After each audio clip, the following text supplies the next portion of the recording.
Só a graça santifica.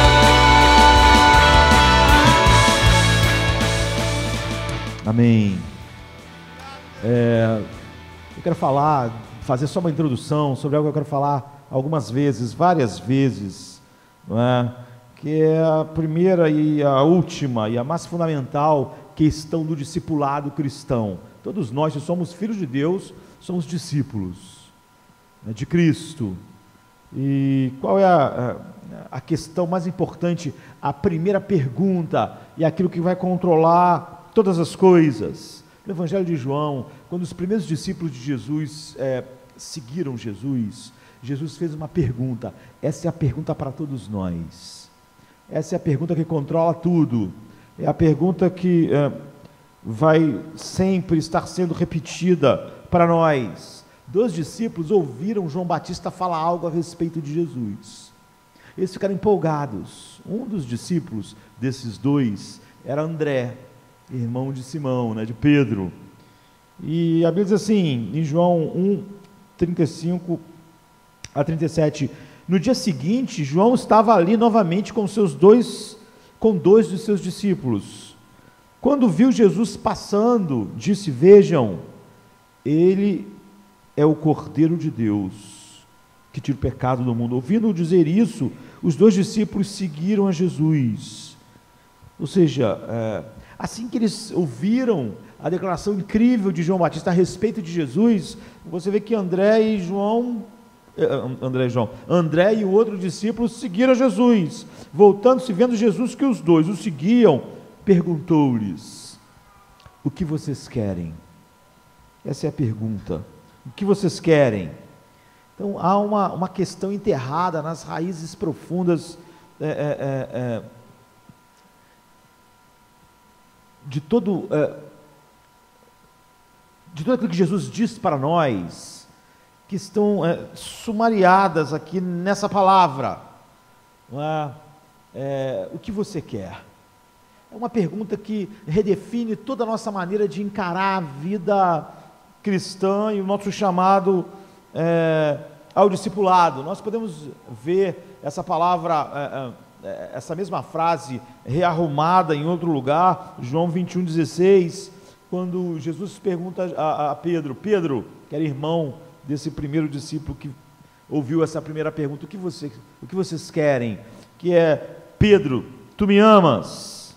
Então você vai ver que Jesus não encontra João, não encontra Pedro, não encontra André e pergunta: o que você sabe?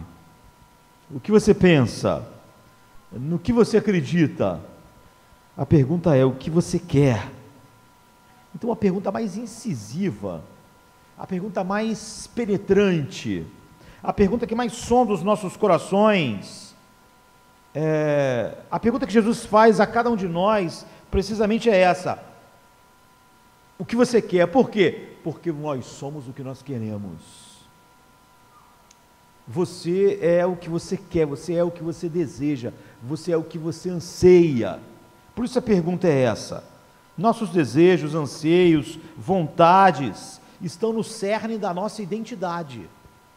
Você pode saber muitas coisas, mas amanhã você vai viver o dia baseado no que você quer, no que você deseja. Quase sempre, quando as pessoas dizem: olha, não tem tempo para isso, para aquilo, ele não deseja aquilo. As pessoas sempre têm tempo para o que elas desejam, sempre.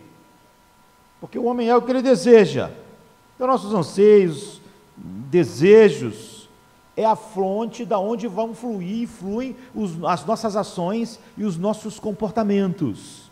O teu comportamento hoje, o teu comportamento amanhã, depois da manhã, ou o comportamento vai caracterizar a sua vida, flui do seu desejo, do seu anseio. Então, nossos desejos, eles reverberam a partir do nosso coração, que é o epicentro do ser humano.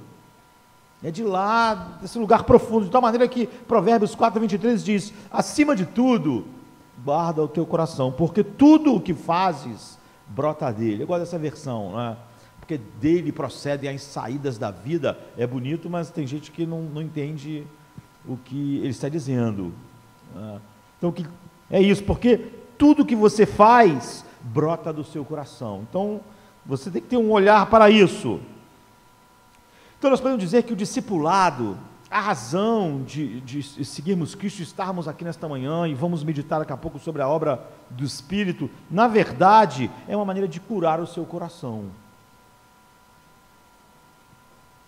É estar atento. O que você faz aqui ao olhar para a palavra de Deus ou em qualquer lugar, é estar atento e ser intencional a respeito do que você ama. Por isso que a pergunta de Jesus, a primeira pergunta de Jesus é: o que você quer? Ou Pedro, tu me ama? Essa é a questão. O discipulado é mais uma questão de fome e sede do que de conhecer simplesmente, do que de conhecimento, de obter conhecimento. Quando a Bíblia vai encontrar um sinônimo para a fé, ela coloca a fé como uma fome, como uma sede. Você vê, é como não existem desejos mais profundos que fome e sede. São os desejos primários. Se esses não estiverem satisfeitos, todos os outros desejos se tornam sem importância, mesmo aqueles que você acha mais forte. Então, o comando de Jesus para segui-lo é um comando para alinhar os nossos amores aos amores de Cristo. Não é saber o que Cristo sabe e entender as prioridades, mas alinhar os nossos amores aos amores de Cristo e os nossos desejos aos desejos de Cristo, e desejar como Ele deseja, e amar o que Ele ama, querer o que Deus quer, desejar o que Deus deseja, ter fome e sede de Deus, desejar um mundo onde Deus seja tudo em todos. Em vez de simplesmente desejar uma sociedade boa, onde todo mundo possa viver bem, ninguém fique com problemas, você deseja um mundo em que Deus seja tudo em todos. É uma visão encapsulada por uma esteniografia, sabe? É a taquigrafia do reino de Deus.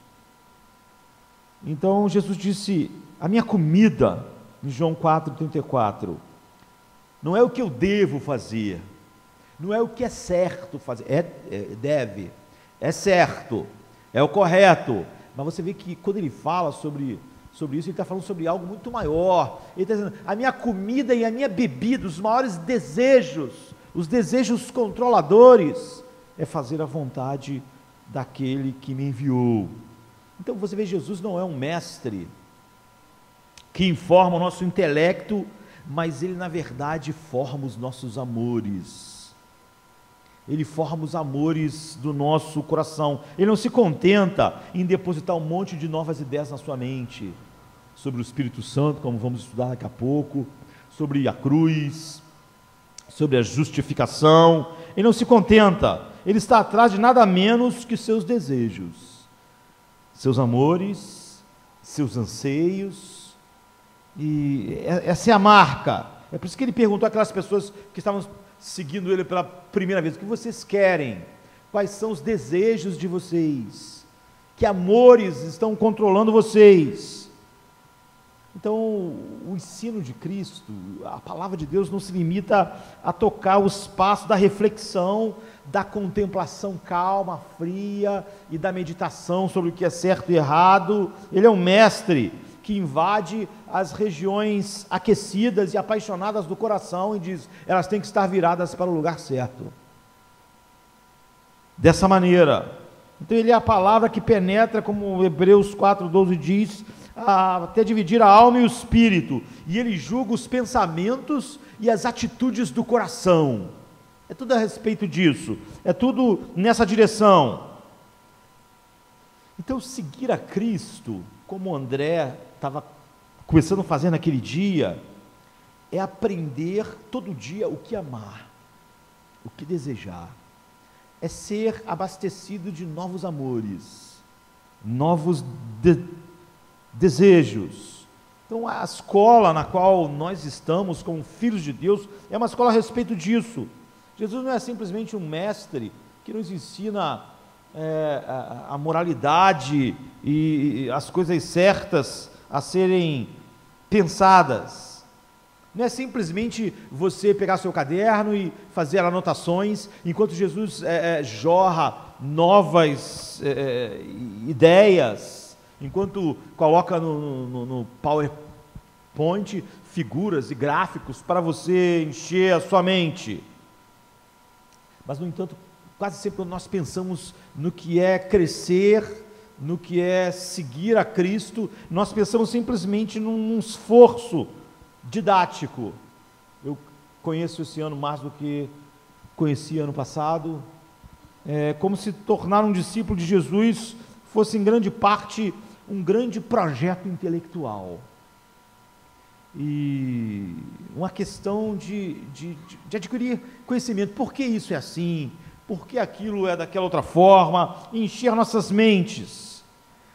E cada abordagem do que você acha ser o discipulado, o chamado de Deus, parte de um pressuposto de como você acha que o ser humano é. E o pressuposto, na maior parte das vezes, no coração do cristão, é um pressuposto que vem do mundo, ou que vem do humanismo secular. Embora essas suposições nem sempre sejam verbalizadas, você não precisa verbalizar e articular isso. Nós trabalhamos com algumas suposições fundamentais, embora possamos não declarar de como o ser humano é e de como o ser humano funciona. A partir de nós acharmos de como ele é e como ele funciona, nós achamos o que é o discipulado e como ele é aplicado em nossas vidas. Então nós definimos que tipo de aprendizes nós somos. E isso vai controlar tudo. Então, se ser um discípulo, ser um aprendiz, um seguidor de Cristo, depende essencialmente, simplesmente de informações intelectuais, então, você está definindo, ao pensar assim, o que o ser humano é e como ele funciona, o que controla ele. Em outras palavras, sua compreensão do discipulado vai refletir um conjunto de suposições de trabalho da natureza humana, de como você enxerga a natureza humana, mesmo que você nunca verbalize essas perguntas e respostas, ou essa filosofia. Então, certa vez eu estava vendo uma imagem a respeito de um texto sobre memorização das escrituras, memorização de versículos, de textos. É algo bom, mas aquilo mostrava um pressuposto em quem escreveu o artigo e o sistema de memorização muito comum, porque estava lá a figura, um homem, e na testa tinha uma frase que dizia, você é o que você pensa, você é o que você pensa. Então, o incentivo para memorizar os versículos era baseado nessa premissa. Aquela pessoa estava assumindo isso explicitamente. Nós, na maioria das vezes, assumimos isso implicitamente. Nós não somos explícitos. Mas isso é um pensamento mais moderno do que bíblico. Achar que fundamentalmente os seres humanos são aquilo que eles pensam, são aquilo que está na mente deles. Você pode nunca ter lido profundamente a obra de René Descartes, né? Um dos maiores filósofos, na verdade o pai da filosofia ocidental moderna, no século XVIII, morreu em 1650, mas ele não é filósofo, é matemático. Ninguém estudou matemática sem plano cartesiano, esse tipo de coisa que fluiu dele, mas ele é um grande pensador e pai da filosofia moderna. Inconscientemente nós compartilhamos com ele, com o nosso mundo, a definição da essência do que é o ser humano. E há uma expressão filosófica, res cogitans, uma coisa pensante, um ente pensante, uma mente pensante, uma alma pensante. Isso é a definição de ser humano. Uma alma pensante, res cogitans. Ou então tem aquela outra frase dele mesmo, Descartes, que é famosa: penso, logo existo. Então, qual é a definição de existência? É pensamento, é a nossa mente. É isso que define o homem. O homem é um ser pensante, um homem controlado pela sua mente, um homem controlado pelos seus pensamentos. Isso marcou a visão iluminista, colocando a razão como a coisa mais elevada da existência e a razão como a coisa que conduz os seres humanos. E naquele momento, então, do iluminismo, o mundo estava indo em direção que é o paraíso, porque agora, cada vez mais, nós somos controlados pela nossa mente, pela razão. Então, ele, considerado o fundador da filosofia moderna, chegou a essa conclusão numa obra, enquanto ele buscava traçar uma metodologia para definir o que seria o verdadeiro conhecimento, já que nós somos seres pensantes, nós pensamos e essa é a definição da nossa existência, por isso nós existimos. Agora a Bíblia diz assim em João 13,19: a condenação é esta, que a luz veio ao mundo e os homens amaram mais as trevas do que a luz, porque suas obras eram mais. O iluminismo pensou que a questão do mundo era só uma questão de informação. Quanto mais informação, como o ser humano, a característica dele é que ele é um ser pensante, que ele é controlado pela razão. Então, quando ele vê claramente que o egoísmo é ruim, ele não vai ser egoísta. Quando ele vê claramente, lógico, racionalmente, que a paz é melhor do que a guerra, as guerras vão acabar. Quando o homem perceber que a falta de paz é algo destrutivo, ele vai viver em paz. Vai viver em paz no lar, vai viver em paz na família, vai viver em paz na sociedade. Nós vamos construir um mundo maravilhoso, porque nós somos seres pensantes e somos controlados pela razão. Então, como Descartes, nós vemos nossos corpos, na melhor das hipóteses, como estranhos veículos temporários para a nossa mente. Tudo que é importante em nós é a nossa mente, e o nosso corpo é só um transporte, como se fosse um automóvel, onde a ação acontece, mas essa ação tão somente é reflexo da nossa mente. Em outras palavras, nós imaginamos os seres humanos como gigantescos bonecos, robôs, que na verdade a única coisa que tem neles de essencial é uma mente, que controla toda essa máquina. E nós achamos que o ser humano é isso, que o pensar nos define, que nós pensamos, logo existimos. Você é o que você pensa. Mas vê, uma abordagem cristã que está falando sobre memorizar a escritura,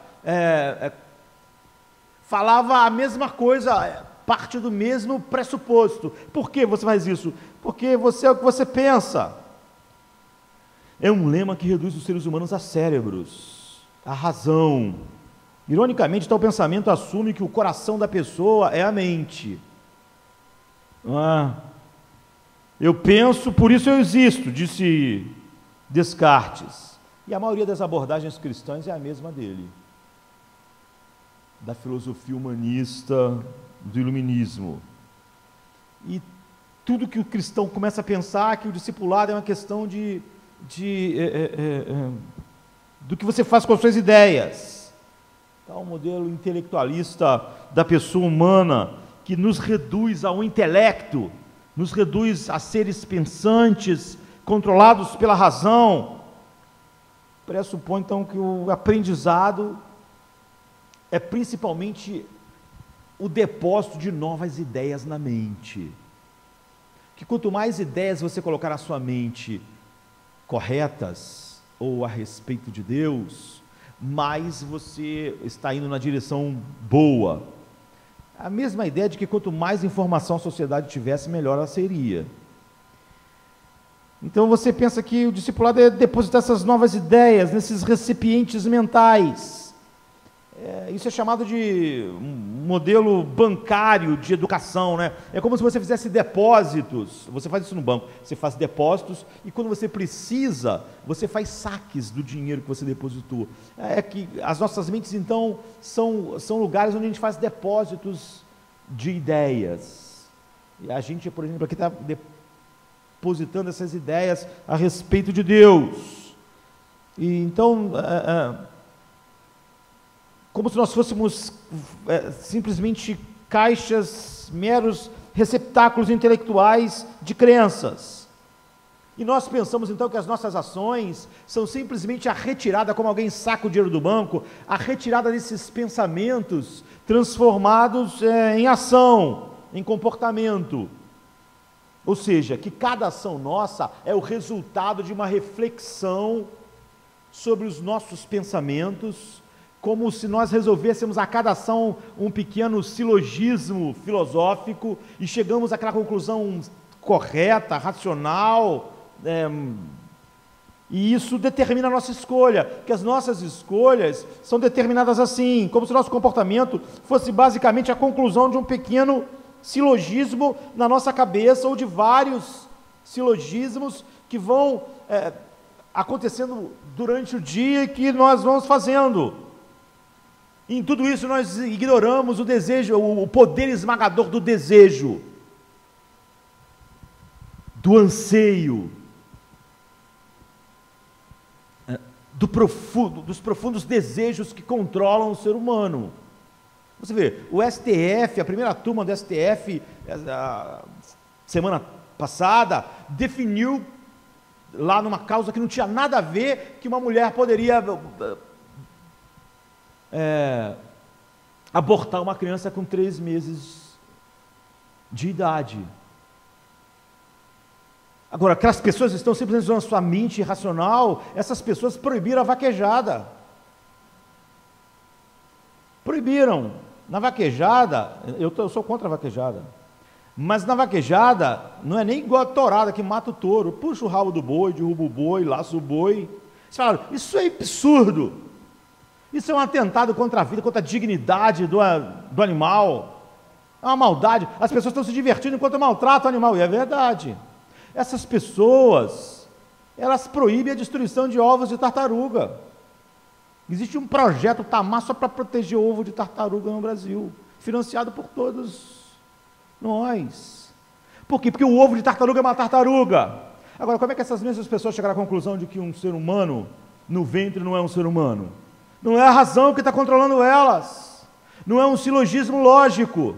Você vê onde a paixão não estava, a conclusão foi lógica. Vaquejada maltrata o bicho, ovo de tartaruga é tartaruga. Agora minha paixão está envolvida, aí eu tomo a decisão mais absurda racionalmente. Você vê, o ser humano não é controlado como você acha que é. Paulo começa então a anunciar o evangelho, dando o primeiro passo inevitável a uma anatomia do pecado. Em Romanos 1, 18 a 32, ele diz que o pecado é a supressão da verdade. É exatamente o oposto de que o homem é guiado pela razão.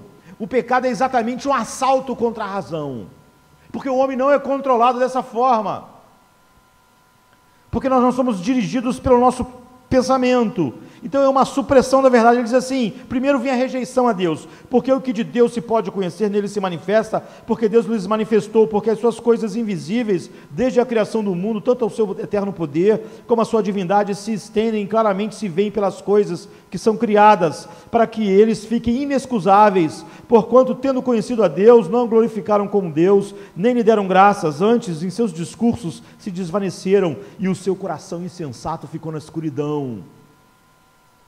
Primeiro é isso, a rejeição a Deus leva à adoração da criação, ou seja, leva você a se virar do Criador para a criação, os teus desejos, os teus anseios. Então Paulo diz assim no versículo 22 a 23, dizendo-se sábios, tornaram-se loucos, e mudaram a glória de Deus incorruptível em semelhança da imagem de homens corruptíveis. Então o homem corruptível passou a ser a medida de todas as coisas. A razão só controla o homem a partir do homem ser a medida das coisas. É do interesse do homem que um ser humano seja morto no ventre? Então ele racionaliza. Ele não é lógico. Se não tem nenhum interesse, nenhum poderoso desejo envolvido, ele vai dizer o óbvio: o ovo da tartaruga é uma tartaruga. Se você destruir o ovo, você está destruindo uma tartaruga. Prende, multa, condena. Em seguida vem a degradação sexual, Paulo diz: por isso também Deus os entregou às concupiscências dos seus corações e imundícia, para desonrarem seus corpos entre si, pois mudaram a verdade de Deus em mentira, e honraram e serviram mais a criatura do que o Criador, que é bendito eternamente. Amém. Por isso Deus abandonou as suas paixões infames, porque até as suas mulheres mudaram o uso natural, no contrário à natureza, e semelhantemente também os homens, deixando o uso natural da mulher, se inflamaram em sua sensualidade, uns para com os outros, homens com homens, cometendo torpeza e recebendo em si mesmo a recompensa que conviam ao seu erro. 24 e 27. Então o sentimento perverso reina em cada homem, porque desprezou a verdade. O homem não está sendo controlado pela sua mente, pela razão. Então, no 28 e 29, Paulo diz: e como eles não se importaram em ter conhecimento de Deus, ou ser controlado por esse conhecimento, assim Deus os entregou a um sentimento perverso, para fazerem coisas que não convêm, estando cheios de toda iniquidade, prostituição e malícia, e amor ao dinheiro, e maldade, cheios de inveja, homicídios, contenda, engano, malignidade, ou seja, a nossa cultura. E então a família entra em colapso, Paulo diz, no 30, sendo murmuradores, detratores, aborrecedores de Deus, injuriadores, soberbos, presunçosos, inventores de males, desobedientes de pais e mães. Então, tudo isso redunda numa loucura de infidelidade, crueldade e desumanidade. Paulo diz assim no 31, nécios, infiéis nos contratos, ou seja, fazem acordos e contratos que não cumprem, fazem promessas que não cumprem, assinam coisas, fazem votos de casamento, fazem pactos de membresia, assinam, dão sua palavra no mundo, mas nécios, infiéis nos contratos, sem afeição natural, irreconciliáveis, sem misericórdia. Então depois disso há uma supressão definitiva da verdade, e você começa a fazer uma promoção descarada do pecado, como é hoje, leis para proteger o pecado, leis para criminalizar quem é contra o pecado. Então Paulo diz assim no versículo 32, os quais, conhecendo a justiça de Deus, todos os homens, que são dignos de morte, os que tais coisas praticam, não somente as fazem, mas também consentem aos que fazem. Sabe, cristãos politicamente corretos, está cheio hoje em dia, diz assim, eu não faço, mas acho normal. Paulo disse assim, essa é o resultado final de um coração na escuridão. Não, ele consente com quem faz. Não somente os fazem, mas também consentem aos que fazem. Então, à primeira vista, porém, parece uma progressão lógica, mas que te parece arbitrária. Porque você vê que Paulo está dizendo aqui que a perversão sexual leva à crueldade, leva à desumanidade. Você pensa, será que a imoralidade sexual realmente leva as pessoas a aprovar a insensibilidade sobre outras pessoas? e leva à crueldade. Essa é uma lógica perversa que o homem finge não ver. Nós fingimos. Muitos defendem a imoralidade sexual e ao mesmo tempo falam sobre o valor e a dignidade do ser humano.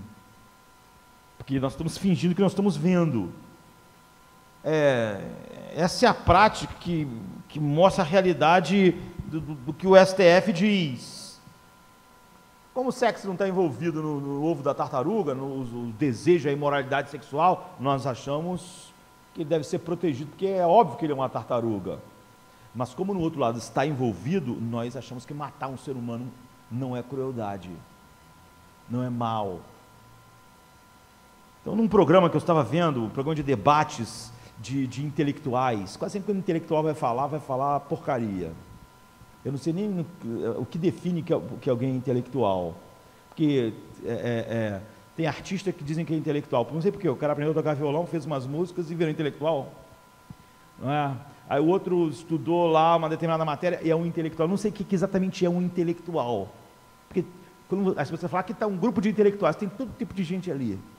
Você não sabe quem define quem é intelectual. Parece que qualquer um pode ser intelectual, contanto que alguém diga que aquela pessoa é um intelectual. Mas esses intelectuais, e tinha muitos filósofos, estavam reunidos num debate na TV para falar sobre as revoluções sexuais que aconteceram desde o século XVII, do século XVIII, desde o iluminismo até agora.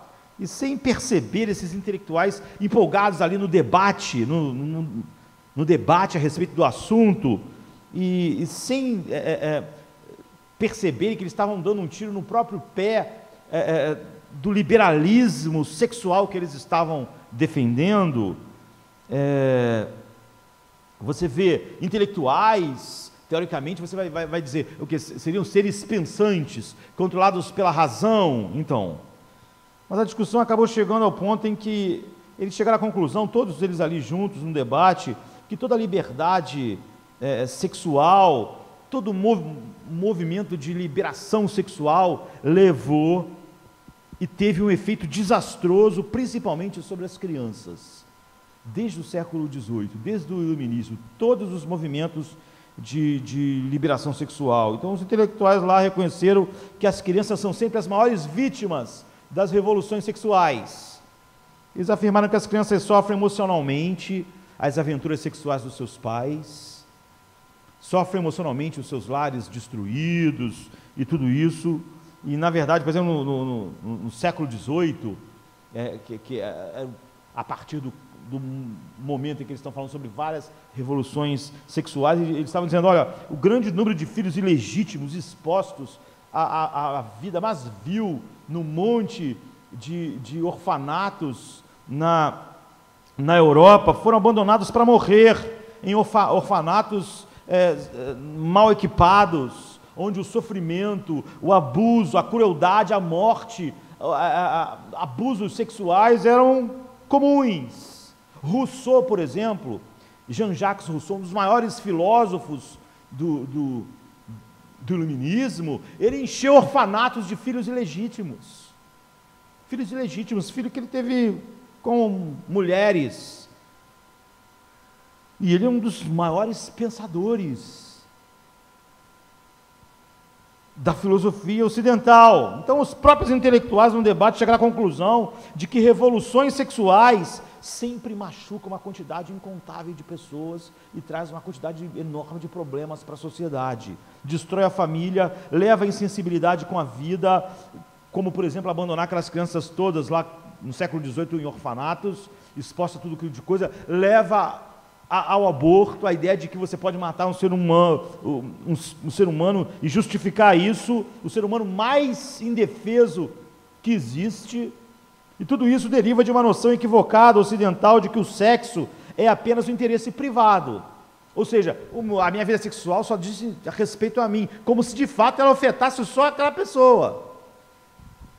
Mas no fim do debate, os intelectuais mudaram de tom rapidamente, porque eles ficaram ali, se empolgaram e ficaram ali 40 minutos falando sobre todos os males e como as crianças são as principais vítimas e todos os males que as revoluções sexuais trouxeram. que eles estavam indo contrário ao que eles defendem, que era exatamente o liberalismo sexual. Então, eles estavam indo contra a liberdade que eles defendiam e contra todas as evidências que eles mesmos colocaram no debate. Porque eles estavam debatendo com o propósito de dizer que revolução sexual é uma coisa boa, mas eles foram pelo caminho da razão, mostrando o que ela causa. Eles tiveram que, no fim, dizer, olha, realmente as revoluções sexuais, elas causam um grande dano à sociedade, um grande dano às famílias, um grande dano às pessoas, um terrível dano às crianças, leva à crueldade aos mais fracos, como as crianças, a destruição do tecido social.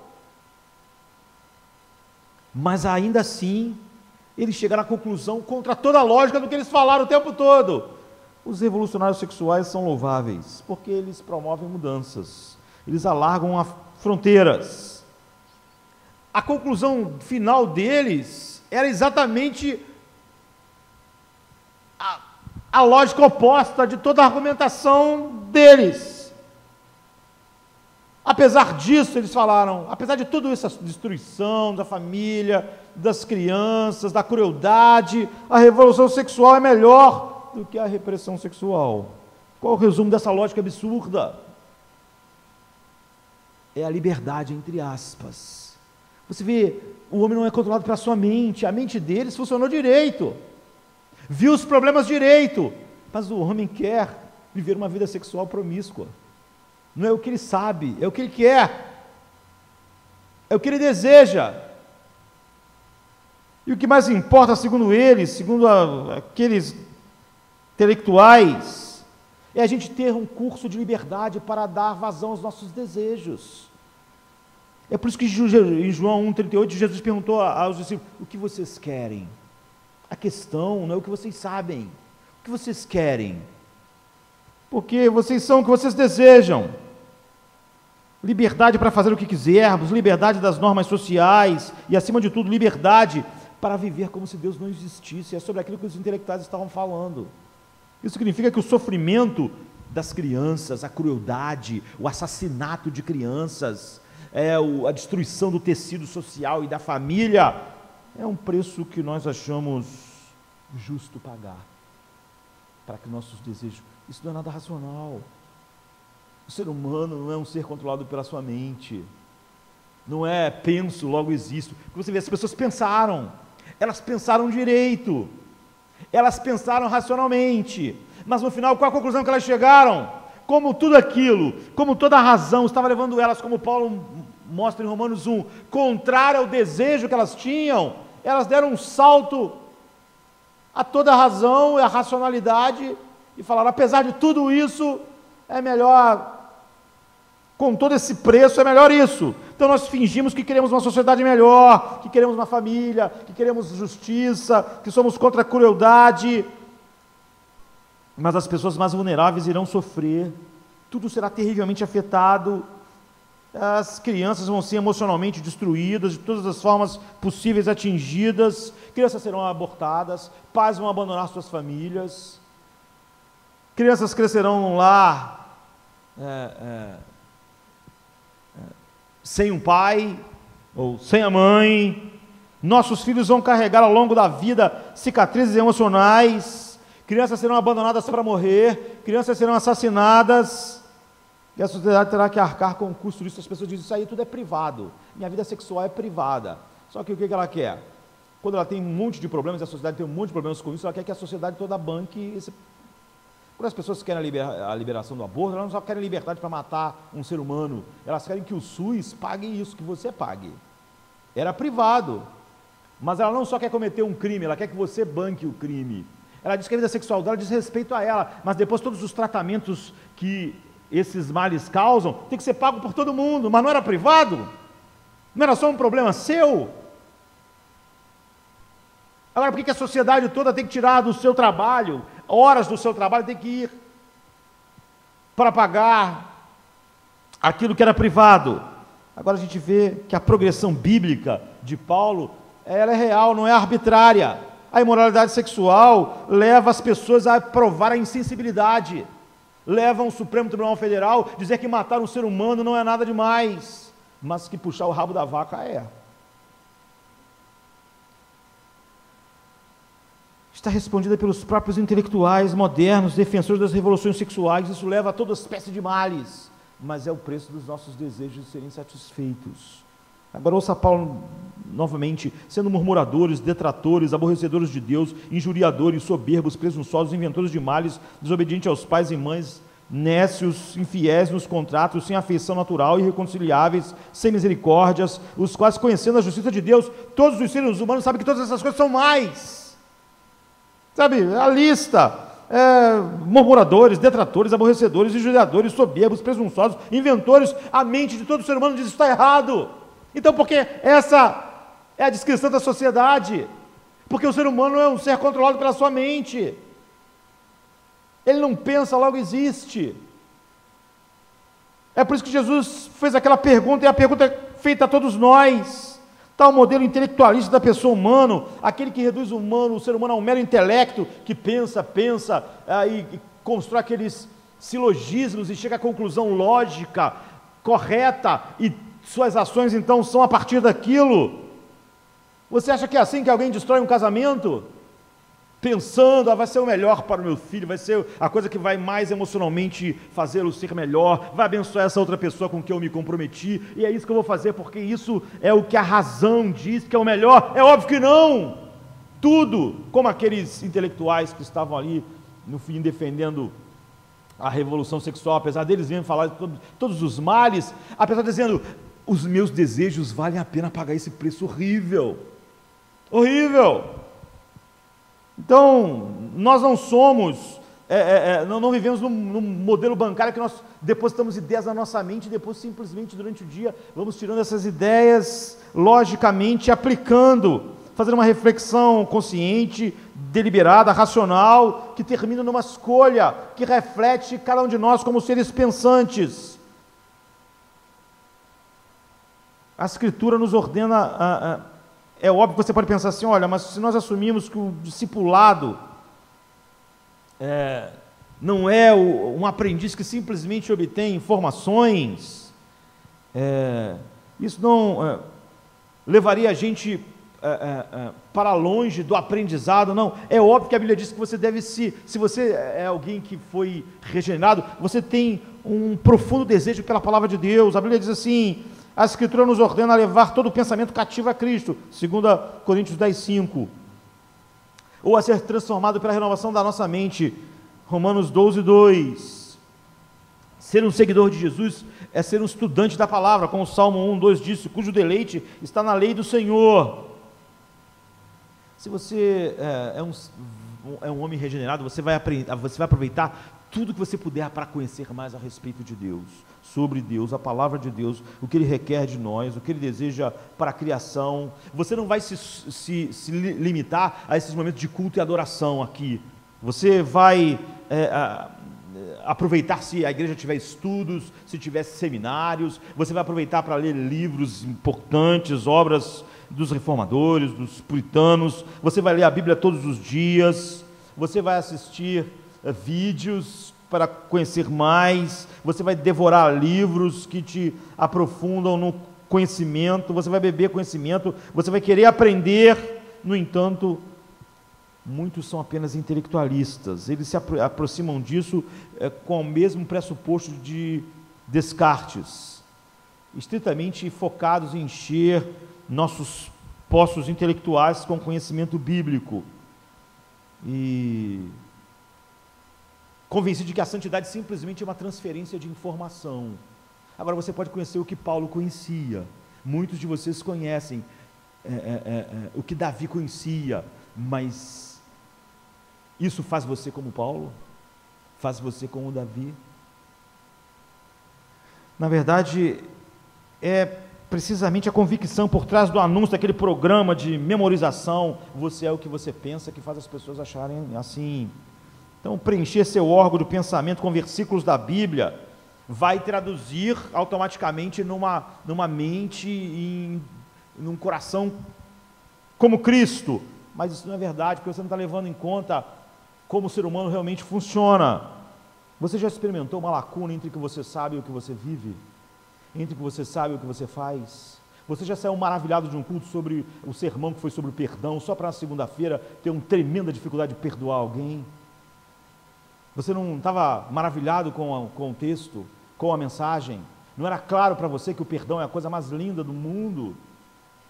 Você já descobriu que novos conhecimentos e informações não parecem produzir automaticamente um novo estilo de vida em você? Que você concorda com algo, que você acha algo maravilhoso, mas que amanhã você acha que a oração é a coisa mais maravilhosa do mundo, mas você não orou quase essa semana? Que a maior forma de amor para outro ser humano é pregar o evangelho para ele, mas você não pregou o evangelho para ninguém. Já teve a experiência de ouvir um sermão incrivelmente iluminador, informativo no domingo, só para acordar na segunda-feira com uma nova determinação e convicção que não dura nem até a terça-feira, nem até o final do dia. Só beber de ideias. Você deseja ser, a princípio, semelhante a Cristo, mas todo esse conhecimento, você vê pessoas discutindo na internet teologia só para olhar para a vida delas como algo horrível. Elas estavam discutindo justificação, eleição, regeneração, porque pensaram simplesmente que o ser humano é um ser pensante, que ele simplesmente enche a mente dele com ideias. E você pensa, o que eu preciso de mais? Eu preciso de mais adquirir só um pouco mais de conhecimento. É igual a sociedade, é igual o iluminismo pensou, se a sociedade aprender mais, ela vai mudar. A sociedade aprendeu muito, não mudou nada. O problema do STF em aprovar lá o aborto, não é porque ele não tinha informação. Todo mundo tem informação suficiente, todo mundo sabe, como é óbvio, que é um ser humano. É porque você não é apenas uma coisa que pensa. O problema é precisamente o modelo implícito da pessoa humana com que nós trabalhamos, a abordagem no mundo e no discipulado tem sido a mesma. Res cogitans, uma coisa pensante, um ente pensante. Nós não somos pensadores em primeiro lugar. Então o nosso problema não é só falta de conhecimento. O problema é precisamente nosso modo de pensar assim e acharmos que o discipulado é simplesmente isso. Então, tragicamente, tem pessoas que ouviram milhares de sermões de Spurgeon, defende o que Spurgeon defendiam, mas ele e Spurgeon não tem nenhuma semelhança, sabendo as mesmas coisas. Qual é a alternativa? Você pode pensar, eu tenho que acabar. Se nós questionarmos a primazia do pensamento, nós não vamos entrar exatamente numa situação anti-intelectual, onde as emoções vão nos controlar, mas as emoções estão controlando. E não é esse precisamente que é o mal do mundo, ou seja, em que o homem está seguindo suas paixões e não a sua mente. Não é precisamente por causa disso que os cristãos precisam se encher de pensamento, mas todo o teu conhecimento está te levando a uma nova relação com a vida. A questão é essa. Questionar o pensamento não é o mesmo que rejeitar o pensamento. Não é isso que a Bíblia está fazendo. Reconhecer os limites do conhecimento não é abraçar a ignorância. O que nós precisamos não é de menos conhecimento, mas o que nós precisamos entender é que nós precisamos de mais do que simplesmente conhecer a Bíblia, conhecer as doutrinas. Não precisamos de menos, precisamos de mais do que isso. Precisamos disso profundamente, mas de muito mais. É por isso que nós precisamos rejeitar o quadro reducionista que involuntariamente nós absorvemos da filosofia, de que nós somos simplesmente seres pensantes, que o ser humano está sendo guiado pela sua mente. Em vez disso, precisamos abraçar o modelo bíblico mais holístico da pessoa humana, e é sobre isso que eu quero falar em outros domingos pela manhã, que situa o nosso pensamento e nosso conhecimento em relação a outros aspectos fundamentais daquilo que nós somos. Nós nos tornamos tão acostumados a ler a Bíblia com olhos cartesianos, não é? Eu diria, com os olhos de Descartes, eu penso, logo eu existo, que nós começamos a achar que tudo é uma questão de informação, e nos sentimos muito felizes quando temos muita informação sobre as doutrinas certas, enquanto nossas vidas continuam sendo as mesmas coisas. Considere, por exemplo, a extraordinária oração de Paulo pelos cristãos em Filipos, que está em Filipenses 1, 9 a 11. E esta é a minha oração, que o vosso amor possa abundar mais e mais em conhecimento e profundidade de discernimento, capaz de discernir o que é melhor e ser puro e irrepreensível para o dia de Cristo, cheio de fruto da justiça que vem através de Jesus Cristo para a glória e louvor do Pai. Se você observar a sequência da oração de Paulo, você vai ler, se você ler assim, desapercebidamente, você vai ver que Paulo vai achar que Paulo está preocupado principalmente com o conhecimento, mas não é isso que ele está orando, é o oposto. Ele está orando para que os cristãos em Filipe aprofundem seu conhecimento para que eles saibam amar. Não é isso que ele está dizendo, mas é assim que você lê, porque você lê com aquela lente, com aquela mente cartesiana. Novamente, você se olhar para o texto, você vai ver que Paulo ora para que o seu amor abunde de conhecimento, para que o amor controle. É o amor que faz você querer conhecer mais, é os seus novos desejos.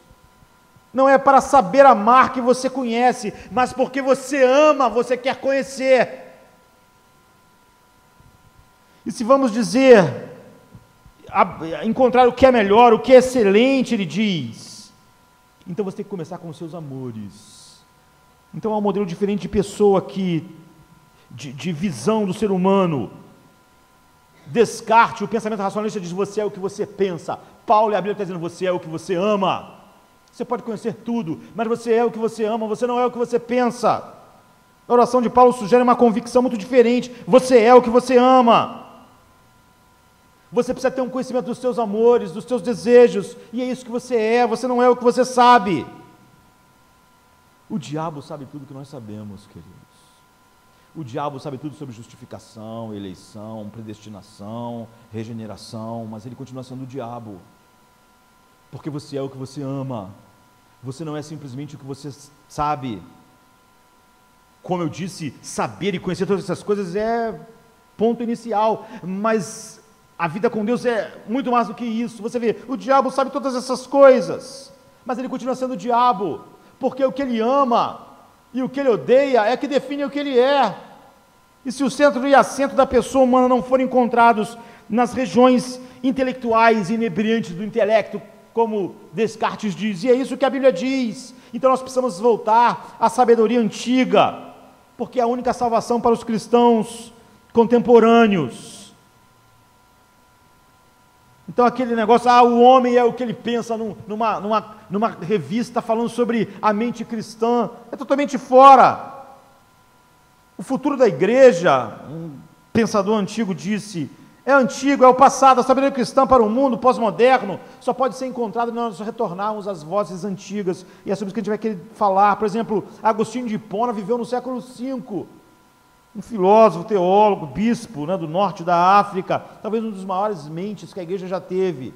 Ele capturou essa imagem holística do que o ser humano é, no início da vida da igreja, no parágrafo inicial das suas Confissões, que é uma das maiores obras da história da igreja, e sempre eu li, há um pessoal que cita a abertura de livro, qual é a maior? Para mim a maior abertura de livro é as Confissões de Agostinho. Ele sempre fala como se estivesse numa confissão, falando para Deus, em oração, e ele começa o livro, as Confissões, assim, tu nos criaste para ti mesmo, e nosso coração inquieto estará inquieto até que ele encontre descanso em ti. Então, numa linha apenas, há um monte de sabedoria. Como nos aproximamos da adoração, do discipulado, da formação cristã, Agostinho abre uma reivindicação de que os seres humanos são feitos para algo, para Deus, para encontrar descanso em Deus, para desejar Deus, e eles são controlados pelo desejo. Quando o desejo não está em Deus, o desejo está em todas as outras coisas. Deixaram o Criador e foram para a criação, mas eles são controlados pelos desejos, pelo que eles amam, e não pelos que eles sabem, e essa é a condenação. O Evangelho é uma maneira pela qual nós aprendemos a ser humanos de novo. Como diz Irineu, outro pai da igreja, a glória de Deus é um ser humano plenamente vivo. Então a imagem implícita do ser humano é dinâmica. Ser humano é ser para algo, é dirigido para algo, é estar se movimentando para algo, é estar ansiando por algo e desejando algo. Foi assim que nós fomos criados. Não somos apenas recipientes estáticos de ideias, queridos. Nós somos criaturas dinâmicas, dirigidas para algum fim, por um amor, por um anseio. Criados para amar, desejar e desfrutar de Deus. Quando nós não fazemos isso, os amores e desejos são capturados por toda sorte de coisas que a Bíblia chama de concupiscências do engano. Então, na filosofia, nós temos um termo taquigráfico para isso, que é telos, objetivo. É descrito como teleológico.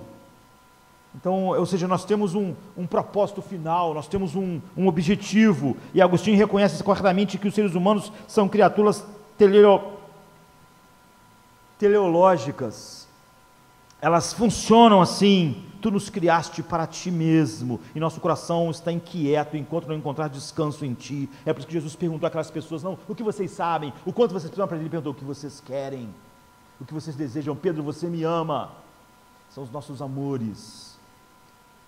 Só conhecimento que não muda os nossos amores é totalmente inútil, totalmente inútil. Então, é sobre isso que nós vamos querer falar nos outros domingos de manhã. A Bíblia diz, darei a vocês um coração novo, e porém em vocês um espírito novo. Tirarei de vocês um coração de pedra, e lhe darei um coração de carne, para amarem, para desejarem. Darei a eles um coração não divididos. Nós somos como tubarões existenciais. Nós estamos buscando. O tubarão, ele nunca pode parar de nadar, senão ele morre. Mesmo dormindo, o tubarão tem que estar nadando.